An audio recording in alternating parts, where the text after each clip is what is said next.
મિત્રો, હમણાં થોડાક દિવસ પહેલાં વિસનગરમાં ઠાકોરોના સમૂહ લગ્ન હતા અને તેમાં પાટીદાર ભાજપના જે ઉમેદવારો હતા તેમને આમંત્રણ આપવામાં આવ્યું હતું અને સ્ટેજ પર બેસાડ્યા હતા।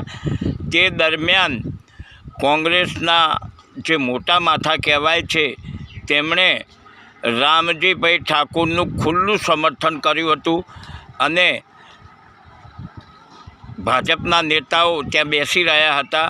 જો આ રીતે ખુલ્લું સમર્થન કરવું હતું કોંગ્રેસના ઉમેદવારનું તો આપણા ઘેર ભાજપના નેતાઓને આપણે ન બોલાવવા જોઈએ। આપણા ઘેર આવેલા મહેમાનોનું આ રીતે અપમાન કરવું તે બરાબર નથી। આપણને ક્ષત્રિય અને ઠાકોરને આ શોભતું નથી ભાઈ। એકલા ઠાકોરોથી ચૂંટણી જીતાતી નથી, આપણે તમામ કોમોની જરૂર છે ચૂંટણી જીતવા માટે। આપણે ઘરે આવેલા મહેમાનનું આપણે અપમાન કરી શકીએ નહીં, આ બરાબર નથી।